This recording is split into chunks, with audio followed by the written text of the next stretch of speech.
नमस्कार दोस्तों, मेरा नाम है विक्रम। स्वागत है आप सभी का पोर्टेबल स्टडी पे। आज हम लोग साइंस में पूछे जाने वाले महत्वपूर्ण प्रश्नों को डिस्कस करने वाले, जो परीक्षा की दृष्टिकोण से काफ़ी महत्वपूर्ण है। तो चलिए हमारे पहले प्रश्न की ओर बढ़ते हैं।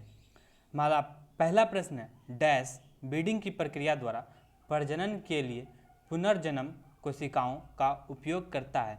तो इसका आंसर हो जाएगा हाइड्रा। हाइड्रा ब्रीडिंग की प्रक्रिया द्वारा प्रजनन के लिए पुनर्जन्म कोशिकाओं का उपयोग करता है। यदि हाइड्रा दुर्घटनावश किसी भागों में टूट जाता है और उन भागों में बाह्य व आंतरिक जनन स्तर उपस्थित हो तो सभी टुकड़े पूर्ण हाइड्रा में विकसित हो जाते हैं। इस प्रक्रिया को रीजेनरेशन कहते हैं। तो चलिए अब हमारे दूसरे प्रश्न की ओर चलते हैं। दूसरा प्रश्न है, भारत में डीएनए फिंगरप्रिंट के पिता के रूप में किसे जाना जाता है? तो भारत में लालजी सिंह को डीएनए फिंगरप्रिंट के पिता के रूप में जाना जाता है। नेक्स्ट क्वेश्चन की ओर बढ़ते हैं। नेक्स्ट क्वेश्चन है, फूल के हिस्से आधार पर उपस्थित होता है, उसे क्या कहते हैं? उसे पुष्पासन कहते हैं। अगले प्रश्न की ओर चलते हैं। विद्युत वाहक बल का मान E बराबर डैश के बराबर होता है।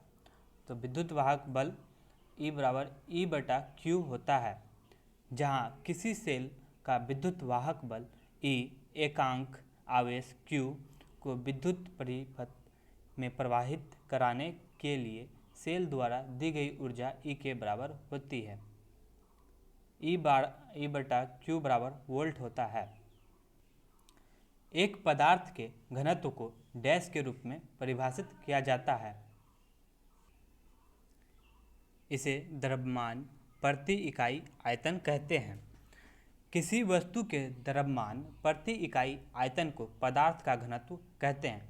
पदार्थ का घनत्व D बराबर द्रव्यमान बटा आयतन बराबर kg/m³ होता है। जिस पदार्थ का द्रव्यमान प्रति इकाई आयतन अधिक होता है तो उस पदार्थ के घनत्व भी अधिक होते हैं। तो चलिए अगले प्रश्न की ओर चलते हैं। अगला प्रश्न है, विभवांतर की एसआई इकाई डैश होती है। विभवांतर की एसआई इकाई वोल्ट होती है। एकांक आवेश Q को किसी विद्युत परिपथ में एक बिंदु से दूसरे बिंदु तक प्रवाहित होने में किए गए कार्य को उन दोनों बिंदुओं के बीच का विभवांतर कहते हैं। विभवांतर की एसआई इकाई वोल्ट है। अगले प्रश्न को देखते हैं। अगला प्रश्न है, 1 पास्कल बराबर डैश होता है। 1 पास्कल बराबर 1 न्यूटन पर मीटर स्क्वायर होता है। किसी वस्तु के एकांक क्षेत्रफल पर लगने वाले लंबवत बल को दाब कहते हैं। दाब बराबर बल बटा क्षेत्रफल, जहाँ बल बराबर दाब बराबर न्यूटन पर मीटर स्क्वायर होता है। अगले प्रश्न को देखते हैं। अगला प्रश्न है, निम्न में से किसमें पौधों के शरीर को जड़, तना और पत्तियों में विभेदित किया जाता है? तो इसका राइट आंसर होगा मर्सिलिया। अगले प्रश्न को देखते हैं। अगला प्रश्न है, जिंक को आयरन 3 सल्फेट के विलयन में डालने पर प्राप्त उत्पाद का रंग कैसा होता है? तो इसका आंसर होगा, ये रंगहीन होता है। जिंक आयरन की अपेक्षा अधिक क्रियाशील है, अतः यह फेरस सल्फेट उत्पाद के रूप में प्राप्त होता है। चलिए अब दूसरे प्रश्न को देखते हैं। पृथ्वी की सतह के नीचे द्रवीभूत सेल कहलाती है। ये मैग्मा कहलाती है। पृथ्वी के सतह के नीचे द्रवीभूत सेल मैग्मा कहलाता है।